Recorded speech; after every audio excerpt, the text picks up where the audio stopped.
Hello. This episode of the Future Natures podcast is a conversation with Andy Thatcher about ghost stories, folk horror, and the strange and contested histories of English commons. Andy is a photographer, filmmaker, writer, and researcher who's currently pursuing a PhD at the University of Bristol. Andy's research includes using folk horror as a lens to understand the stories and atmospheres of English commons. In our conversation, we talked about histories and folk legends linked to commons in the southwest of England, and how Andy uses research and filmmaking to explore and appreciate them. Folk traditions have long been ways for local people to assert claims to the land. Though many historic English commons are obscure and little known, they can reveal histories of conflict and trauma. And as such, just a content warning, this podcast includes a discussion of violence in a historical context, which some listeners may find upsetting. Our conversation touched on ideas about how the weird, the eerie, and haunting can help us think differently about places. And we discussed how folk horror of the 1970s and beyond can open up deep histories, clashes between tradition and modernity, and moral ambiguity. If you're interested in these themes, check out our season on strange natures. It's a chance to explore responses to nature and crisis through the lens of the strange. Over the next few weeks, we'll be publishing a series of artworks, essays, and stories on this theme at futurenatures.org. First of all, thank you for coming on the podcast and talking to us. That's a pleasure. Andy, you've been investigating English commons and what makes them different and exploring some of the histories involved and finding, sometimes a bit strange and obscure kind of histories involved in these commons. And the way you've been investigating them is partly through photography and making films. I wonder if you can tell us a bit about what your interest comes from and where you started with it. Okay, so I'll go back to when I did my master's in film and TV. So I did my dissertation in, I think it was 2019, and I'd heard that a local green space had been registered as a town green to protect it from being developed by the council. And it's it's just a large public green space, which is about a 20-minute walk from where I live. I got to know the community who saved it and the process through which they had it registered as a town green, which is a kind of a common. It's kind of an amenity space where local people have got rights to access it that the owners can't mess around with. So building a link road through it obviously would completely change the character. It also changed the way that it was used. I'd been interested in place through my photography, through my filmmaking already, and I thought this sounded like a really rich and interesting subject. So looking at town greens, looking at village greens, because I grew up in a village in Kent, which has got a village green, and some of my earliest memories are of this. So I started that was my dissertation film. It was a very rich subject. I visited lots of greens in London as well. I visited the village green at Babbacombe Model Village in Devon, which was fantastic. And then sort of realized that connected with this was the idea of common land. But this was just going to be too big a subject to include within this, but possibly was something that I would continue to look at for a PhD, which I eventually did. But there's a history to this for me, apart from the fact that it's just an interesting subject, especially if you're interested in land and power. Because the town I grew up in, Tunbridge Wells in Kent, has got a large common in the middle of it. So I lived there from the ages from 7 years old up to about 19, I guess. And it was somewhere where I went right the way through my childhood. And my parents still live in Tunbridge Wells. So even now, we often will go and visit the common. And that's how we refer to it, as the common. We're going to the common. And I developed a very deep connection with this place, as everybody in Tunbridge Wells does, because it's a beautiful piece of woodland and playing fields, and it's got ponds, and it's a very varied landscape, some beautiful old trees. I felt that whenever we went there, it was something that belonged to me personally. It was something that belonged to all of us. Wasn't really sure whether it was everyone in Tunbridge Wells or everyone in England, but there was this. I mean, it's there in the name, common. So it's place somewhere that we have in common. And so, there were a lot of difficulties during my childhood, as there often are. But this was a place where all that kind of fell away, and there was also a sense of entering kind of an older, less complicated way of life, less inhibited, less barriers. It's like all commons, Tunbridge Wells Common is unenclosed, so there's no fences like you'd find around a park, so you can just literally walk off the street into the common without anything getting in your way. So it's it's a very kind of distinct space. You don't feel that you're being given permission to go there. It's yours to take whenever you want it, as you might do with a park, because they often have opening times. Yeah, this is something that my relationship with places is pretty deep. So I've suffered from depression right the way through my life, and going to a place has always been a really important way for me to come to terms with my feelings and move beyond them and think things through. So when I was in my second year as an undergraduate up in Upper Warwick, there was a green space just opposite the Grand Union Canal from where I was living in Leamington Spa, and it was called Newbold Common Park. And I just assumed that it was a former common. And so whenever I'd go there, I'd sort of feel that I was kind of getting back to this old way of life, and that I was free of all the problems and all this kind of thing.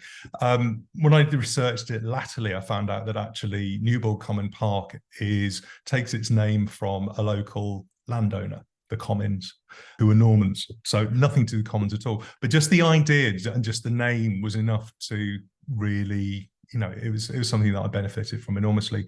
Then moved to London, near to the Epping Forest. That was somewhere where we went to a lot. Hampstead Heath as well was a very short train ride away from where we lived in Leighton.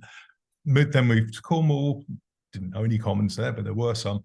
And then when we moved to Exeter, where we still are 15 years ago, there's a huge area of common land, about a 20-minute drive, called the Pebblebed Heaths, which became a really important landscape for us as a family, somewhere we'd visit time and time again. And then, of course, we've got Dartmoor, which is just a half-hour drive away, vast area of common land. So it's something that is sort of, it's been part of my personal life, which is why, looking at it as a PhD, it's important for me to bring in this personal aspect of what these places mean to me. Even though, as I gradually explored what commons are and their history, started to realize that actually a lot of the things that I believed weren't true, or had sort of become true rather more recently than I thought. So yeah, that is. Oh, and I was born on former common land. So I was born in Farnborough Hospital, which was originally Farnborough Workhouse. A lot of municipal buildings like prisons, workhouses, hospitals are built on former common land. And Farnborough Hospital's street address is still Farnborough Common, and there are little bits of Farnborough Common which still are around it. So you could actually say I was born on a common. I like to say that anyway. That's great. I mean, there's so much in there, and there's such a kind of personal connection with it. I think nowadays you're engaged in like exploring these commons with a kind of academic interest, Yeah. but also bringing some of your personal connections to these places, and kind of trying to explore the atmospheres and the emotions and the feelings that they evoke in people. Yeah. I mean, there are a couple of commons that you talked to me about before, or a couple of places that were associated with common land. And I just wondered if you could talk about sort of what you encountered there and kind of how you go into those spaces, and then what do you do when you go into them? How do you explore those stories and those histories that you find there? Okay, so the first thing is I've become a complete geek about these places. If there is an award for the most number of commons visited, it's something which I would like to make a lifetime's ambition of gaining. Because basically, there's a online DEFRA map, which, if you know how to put the settings on, means that you can find common land anywhere. And a lot of these places are incredibly obscure and incredibly small, so you won't find them on a map. But you'll only, I mean, there's a village pump in Somerset, and it is just the pump that's common. And the only way you can find it is because if you zoom in on it, there's this tiny little blue dot. Oh, I've been doing that. Right. We can add a link to the show notes so people can have a go with it. It sounds it's brilliant. It's great fun. I mean, it's not. I mean, and this is the other thing, is that it's not entirely complete because it's only commons that are registered under the 1965 Act. And which are also open access land, and a lot aren't. So the New Forest isn't that, even though the New Forest is sort of one of the most complete areas of common land in the country. And Tunbridge Wells Common isn't either, because it's not registered under the 1965 Act. It's registered under the 1925 Act. So and the only place that you can actually find out where all the commons are is going to a county's archives, because they carry a complete list. Some councils are nice enough to put these online, but most aren't. So anyway, but I use the DEFRA map, and also just hearing about these places and deciding I'm going to go and visit them. And so what I will do is I'll then there's a very out-of-date site called commonland.org. It just sort of tells you the size of the place. It tells you whether there are still rights of common there, what they are. So not very much. And then there's another website, which I can't remember what it stands for, ACRAEW, where there's loads of commons registration documents online. Sometimes there's a lot of them, and there's also documents for commons which didn't get registered. Sometimes there's nothing. And these aren't registered alphabetically, so you've really got to do some searching through them.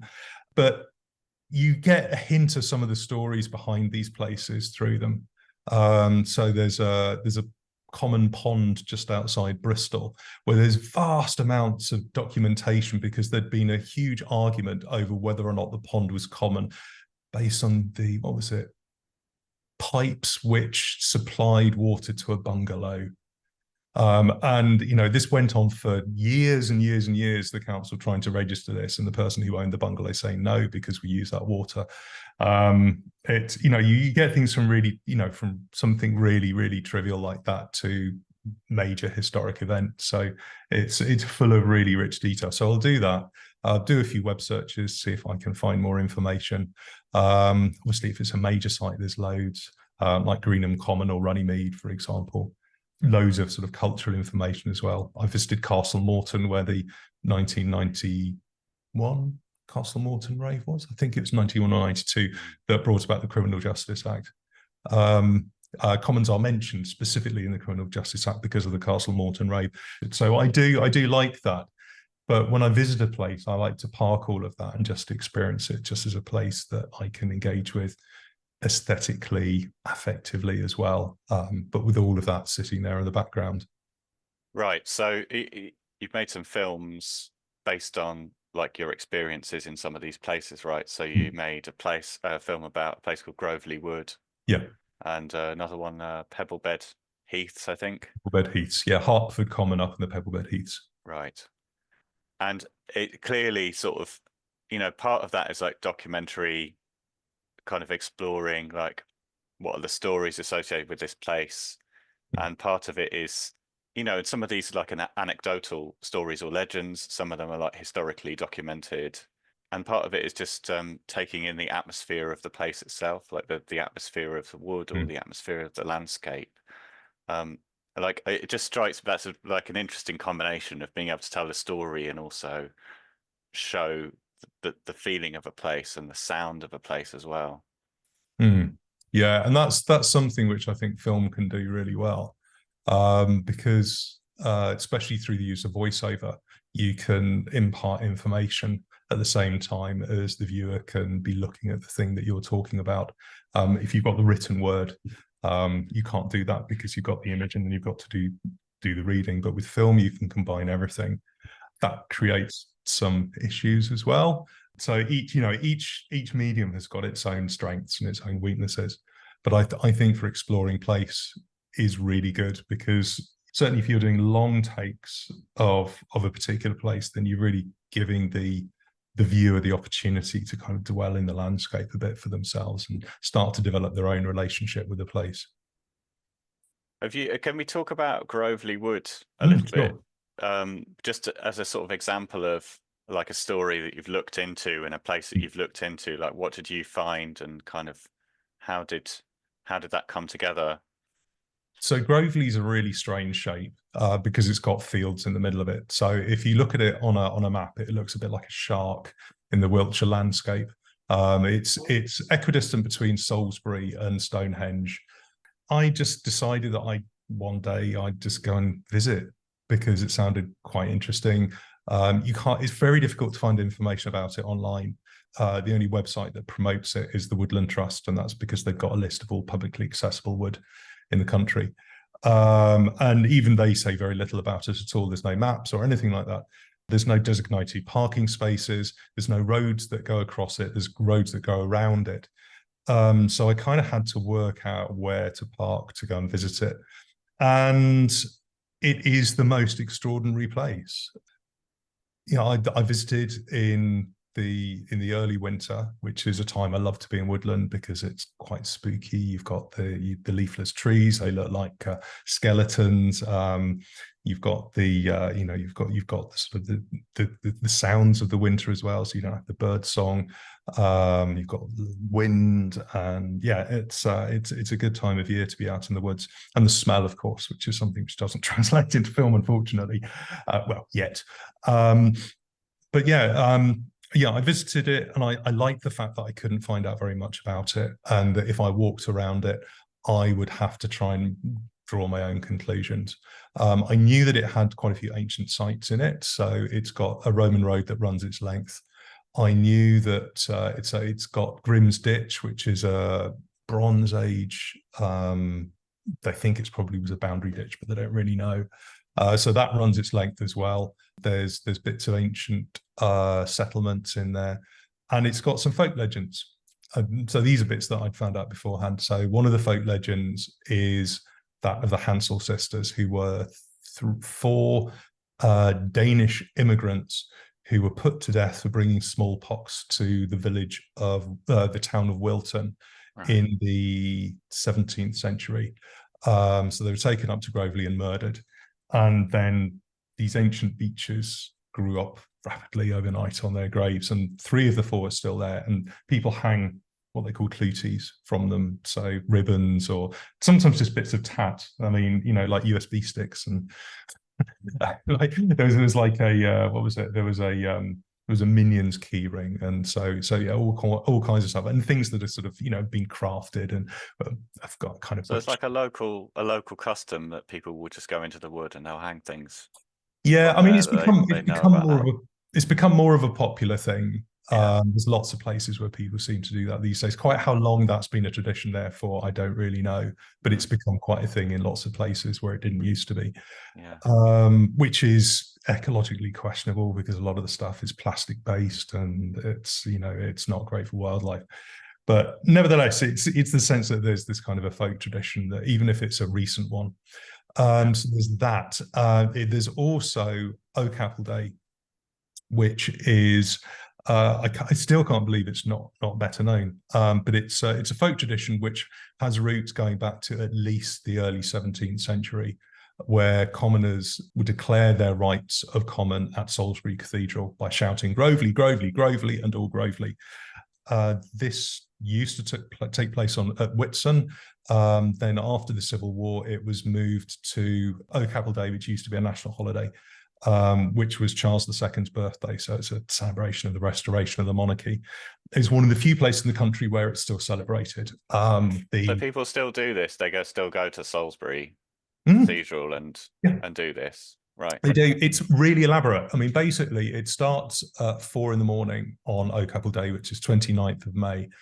And the members of the Oak Apple Club, which was set up in the 19th century, rouse the villagers of Great Wishford by banging on pots and pans. And the idea is that everybody in the village gets up, goes up to Groveley Wood, collects oak boughs with oak apples on them, which they decorate their homes. Then the largest oak bough is raised to the top of the spire of the village church, and it's supposed to confer good luck on anyone who gets married there. Great Wishford's got a lot more second homes than it used to, so there's a lot less people to do it. But it is still happening. They had to obviously do a very abbreviated version over the COVID lockdown years, but it like a lot of these rituals, it's come and it's gone. It's acquired things along the way. Sort of has its roots in like the idea of commoners asserting their rights.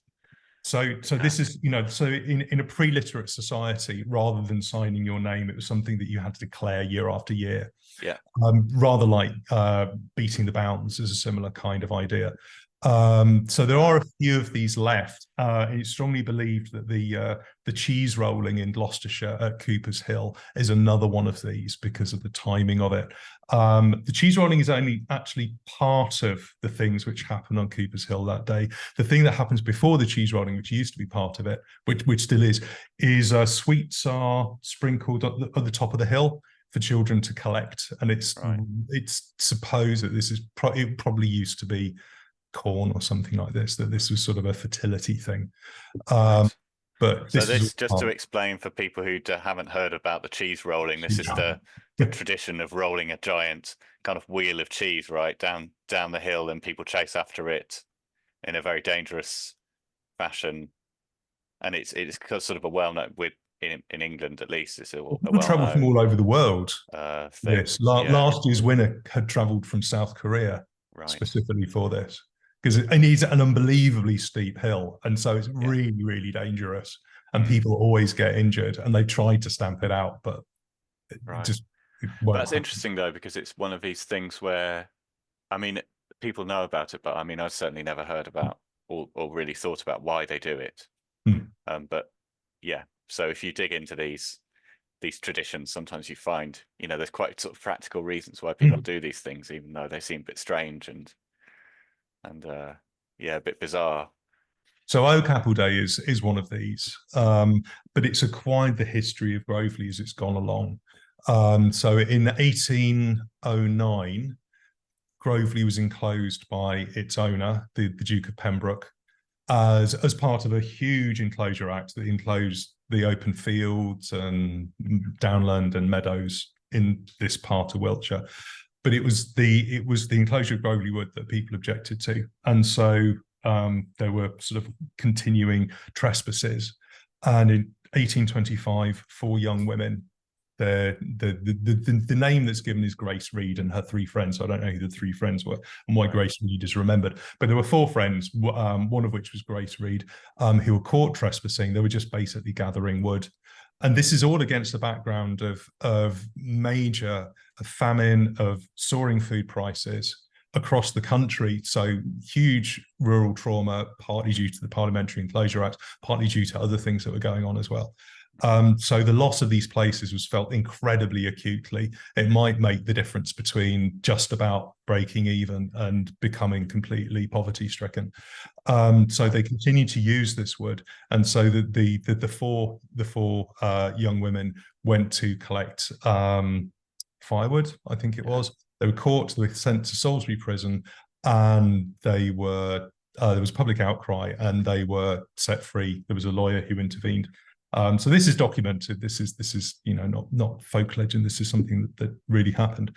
Right. And Grace Reed has been celebrated ever since locally. So she's mentioned in Roger Deakins' book Wildwood. She's mentioned in Shepherd's Life by Hudson, which is kind of one of the early bits of kind of nature writing from I think it's the early 20th century. And there is a dance that's been incorporated into Oak Apple Day, where you've got 4 women in period costume who put bundles of sticks on their head and kind of dance around. So that's been incorporated into it. And there was an ongoing battle to get the wood opened up for decades after that. At some point, the banner, which says Grovely, Grovely, Grovely, and all Grovely, underneath it was added Unity is Strength. So the early Labour movement got involved there somehow. So that's the point at which the Oak Apple Club was established. So there's presumably a socialist link there too. So it's this real mishmash of all sorts of things. So you've got kind of this pagan element with the oak boughs, and then you've got the Civil War, then you've got the anti-enclosure protest, all sorts of things kind of combined to create this day. And it was like a lot of folk customs. It kind of declined at the end of the 19th century and then was revived in the 1950s. Right. And it's been sort of pretty much every year since then. Yeah. So yeah, it was, as soon as I found out that, I was like, yes, this is definitely the place to make a film about.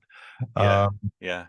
And there's so many sort of layers upon layers of stories. And what's interesting is, these traditions and these kind of festivities, they managed to incorporate all these different elements together and mix them together and kind of interpret them in different ways. And this is something really, really, really great about that. But yeah, a lot of sadness as well, and a lot of sort of violent history and histories of struggles beneath the surface of something that you might wander into a wood and think it's beautiful or think it's sort of interesting, but there's lots of sort of history going on there. Yeah, and they're contested landscapes. They always are. I mean, all landscapes are, but because commons are ancient landscapes, it's much more tangible. So the place that I'm making films about at the moment, or rather going through the material which I amassed over the summer, it's got connections with slavery. It's got connections with the Prayer Book Rebellion, which was basically the end of Cornish independence in the 16th century. And it's, and there's it's something that's tangible there.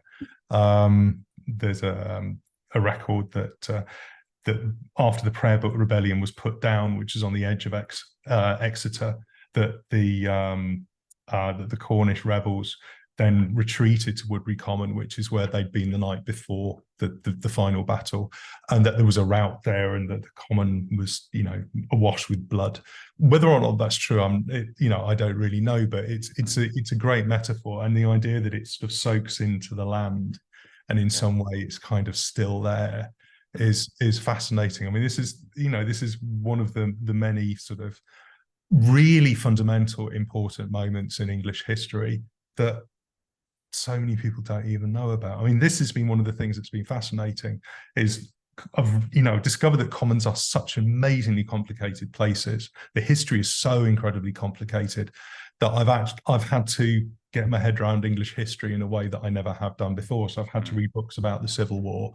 I've had to read books about industrialization. I've had to read up on the agricultural revolution of the 18th to 18th to 19th centuries, or learn more about turnips than I ever thought I would learn in the course of a film PhD.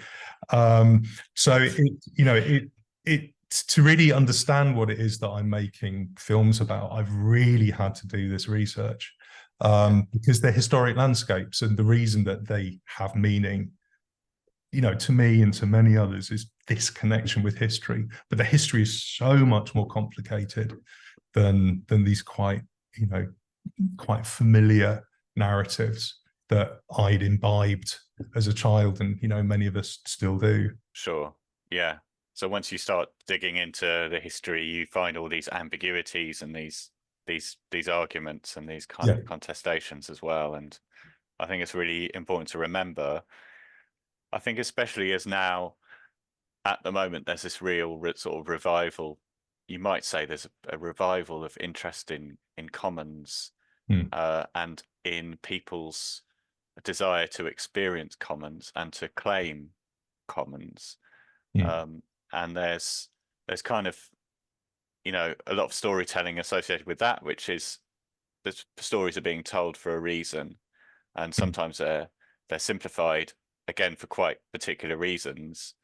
And so yeah, I think in your research, you said to me before you've sort of found some interesting ambiguities or some Mm. things that are kind of more complicated than they first seem. Yeah, Um, so I think it's important to remember that these things that commons are not these fixed yeah. legal entities, but are things that are kind of produced through people's experiences and their actions, and it just kind of changes over time and Yeah. battles. Um, And and according to need as well, and according right, to technology yeah, and politics and population. And yeah, I mean, I had the very good fortune of going to Switzerland in August mm, for an international summer school run by the European Society for Environmental History. There were scholars from India, there were scholars from the States, there were scholars from Chile and Colombia, all over Europe. A couple from Galicia. 40% of Galicia is common land. It's wow, just absolutely astonishing, and a lot of that has been recovered since the end of fascism as well, because they were right, destroyed for like 150 years.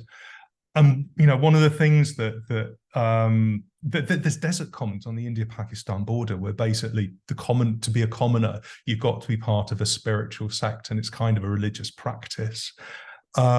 So every country has got a very different. Well, commons have grown up within a very different cultural context. In essence, they're all the same kind of thing. This idea that that it's a resource which is either collectively owned, or there's collective responsibility for maintaining.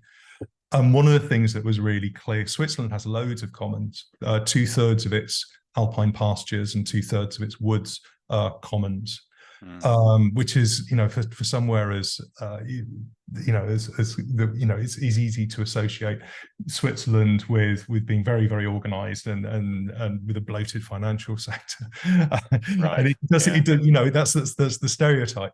And it doesn't really fit very well with that. But actually, commons have got a very Swiss history, which are very much connected with the fact that Switzerland was quite late to industrialize, its relationship with the European countries around it because of the Alps, and the fact that it's an incredible, for its size, it's unbelievably diverse, because it's got all these language groups, which are semi-autonomous, which I didn't kind of realize. yeah, So it was really fascinating being there and seeing these places, and really getting a sense of the Englishness of English commons, through reflecting after having seen all these various commons. They have water commons there, these kind of conduits which take glacial water to vineyards. They've got common vineyards in right. Switzerland. I mean, I didn't I realize had that. That's wine that was, that's that was, amazing.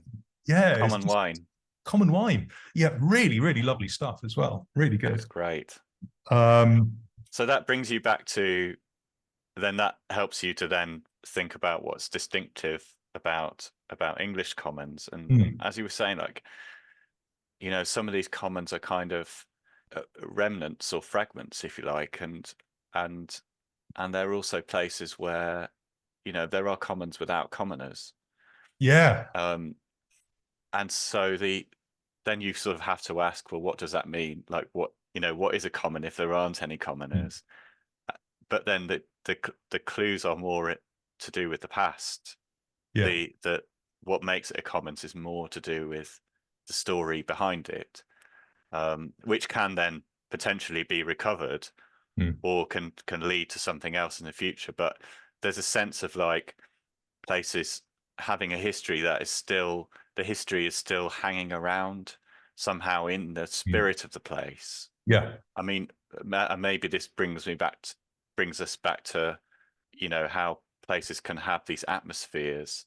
I just wonder, maybe this is perhaps an entry point to sort of talk about folk horror, mm, and you're interested in like how people have used art, how people have used like film and TV in very particular ways to explore these issues about like histories in the countryside, or histories of buried histories. And folk horror is, I mean, not everyone will be familiar with the term, but folk horror is one of the ways that Mm. that people have used to explore this, and I think it's something that you've become interested in as well, as a way of like understanding how these places work. It's worth kind of unpicking my experience at Grovely Yeah. a bit further, because that's how I went in this direction. Because before making films at Grovely, I was going to be either working within slow cinema, so lots of long takes, which is a really nice way to immerse the viewer in a landscape, or the essay film, which is sort of much more tangential, lots of voiceover, and go in lots of different directions. And this was going to be my approach at Grovely, because it was just so full of disparate bits of information which didn't really seem to cohere very well. I mean, you've got this, this Roman road with this amazing beach avenue, which was planted in the late 18th century, and you've got this folk tradition. Then you've got the haunted beaches. There's a military bunker there because it was used for storing ordnance during World War II.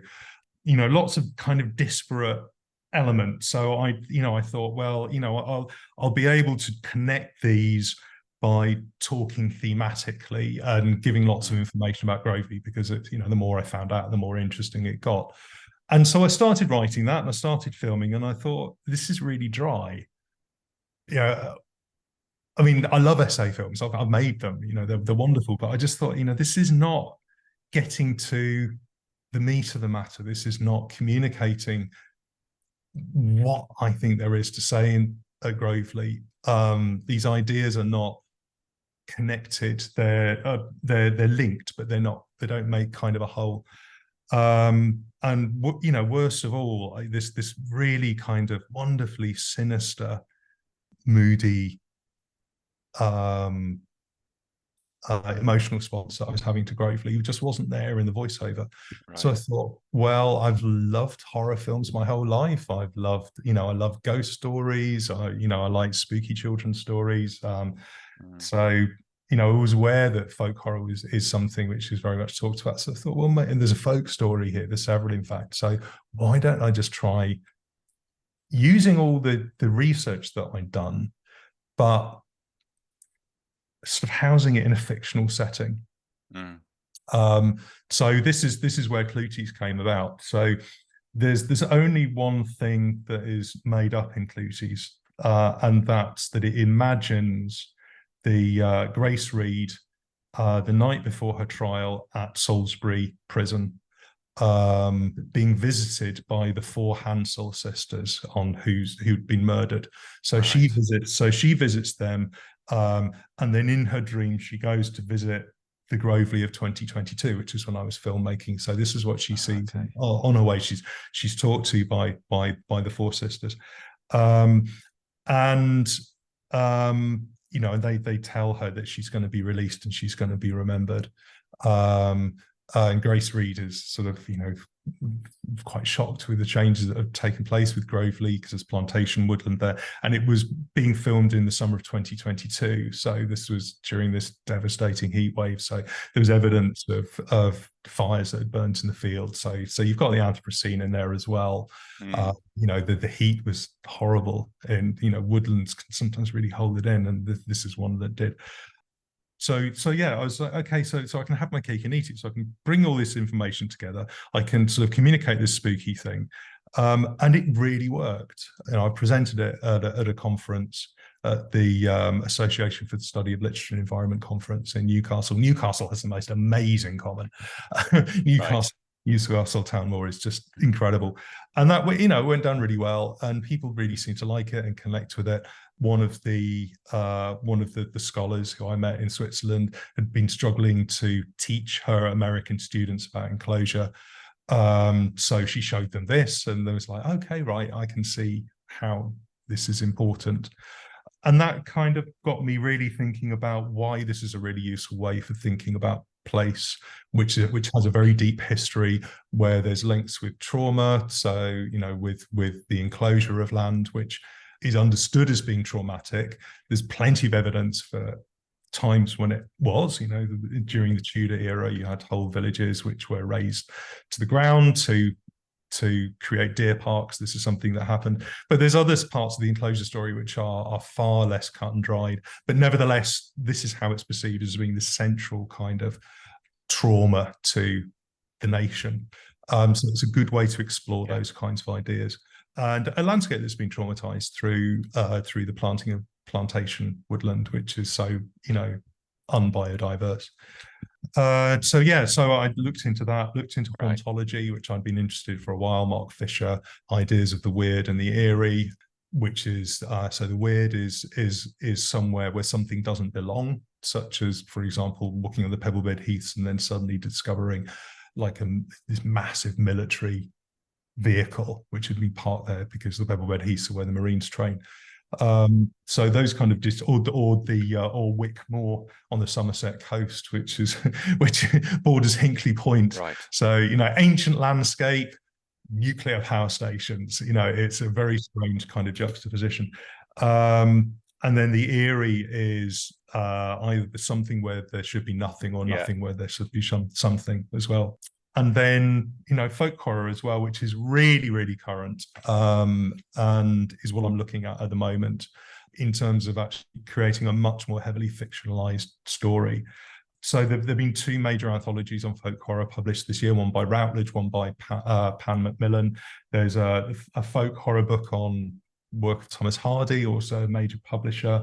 There's conferences galore, several of which I've given papers at, and the 50th anniversary of the Wicker Man as well. So that's it's really pushed it into the spotlight.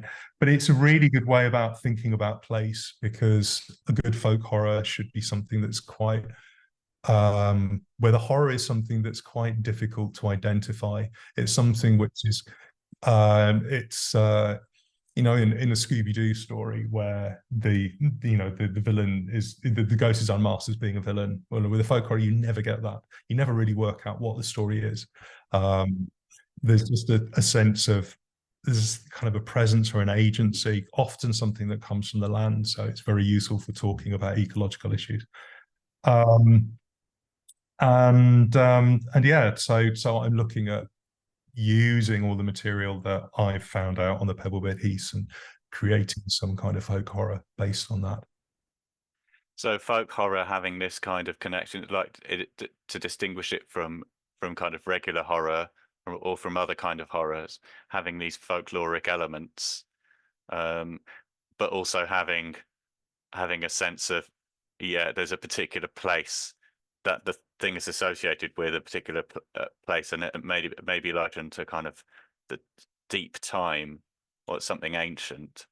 Not always, but the Wicker Man not necessarily, but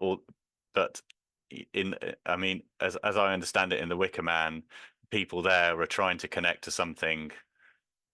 They're trying to connect to something old, even though what they're doing is something that's been kind of introduced in the modern era, but they're trying to kind of talk to something in the landscape that's like a pre-Christian, like a very, very ancient, something spiritual within the land that they're trying to connect with. So it's real for them. They've created it so it is real, even though it's been invented for capitalist gain. I think it's such a complicated film to unpick in terms of power and agency and tradition, but it's real because this is the lifestyle, and that I'm not going to spoil the ending for any lucky people who've never seen the Wicker Man, but it becomes real. There's this idea of conjuring that you often get in folk horror. Sometimes it's the spirit of something in a kind of a more sociological sense, sometimes in a more supernatural sense, but fundamentally it's the same kind of thing. There's sort of certain things which come to play in folk horror. You often have the idea of an isolated community, and that usually it's rural, but it needn't necessarily be rural. It could be either isolated physically or it could be socio-economically. So the Candyman films are considered folk horrors for exactly this reason, because they have this sense of deep time. If you've not seen them, they're amazing films. it's set on an American housing project in Chicago called Cabrini Green. So the people who live there are dominantly Black community who are socio-economically isolated from a city that is on the up around them. So and they have this kind of folklore around this character called the Candyman. So it can exist in quite a different setting, and the more folklore has grown as an awareness, its relevance to other different cultures is becoming more and more clear. But place is always really, really important. I mean, haunting, the word haunting itself, haunt, has got the same etymology as home. You know, a haunting is a place. You know, when you talk about my old haunts, you say, you know, I'm going back to my old haunts, the place that I'm familiar with. You're actually using haunt in its really old sense, which is somewhere that you're habituated to rather than somewhere that's haunted. So, and it's somewhere that's very much a place. Folklore is also really good at looking for the clash between modernity and tradition as well, which is really important with anything to do with land. But also, you know, moral ambiguity, which is one of the things that I really like about it. So you quite often have a character going into a folk horror who might seem quite enlightened. They might seem like the good guy, encounters all these weird villagers who seem murderous and mad. But actually, at the end of it, you kind of, as with the Wicker Man, for example, you'll realize that the character that's being portrayed is kind of monstrous in their own way. So there's this, you know, there's more, you know, and even the villagers who might appear to be monstrous, there's a virtue in who they are. There's a reason that they are who they are, and there's very good reasons for them being like that. Yeah, in a sense, yeah, it doesn't oblige you to kind of be on their side. Yeah. But through watching the film, you realize sort of what makes it seductive or what makes it attractive. Yeah, it sort of takes you out of yourself a little bit. Yeah, I mean, I did also want to talk about Penda's Fen, which is a film that maybe not that many people would have come across, but it's almost impossible to find on streaming services. You really have to look to find it. You're best off buying a Blu-ray. But yeah, it's difficult to track down. But it's, you know, and it is a folk horror, but not in the way that The Wicker Man is a folk horror. So this is a TV film that came out in the 1970s on British TV, and it was in a series called Play for Today. And it's it's like a one episode, but like an extended length episode. So it's feature length. It's 90 minutes. And you know, this is on mainstream TV. It was on BBC Two on a Saturday evening or something like this. And it's about the most challenging TV you'll ever come across in your life. It's so rich. There's so much to take in. There's so many ideas. It changes so rapidly.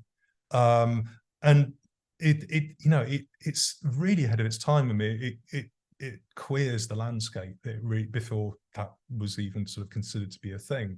It really talks about the slipperiness of identity, and it kind of there's this speech at the end of it which is just incredibly good, which became really important as part of punk, apparently.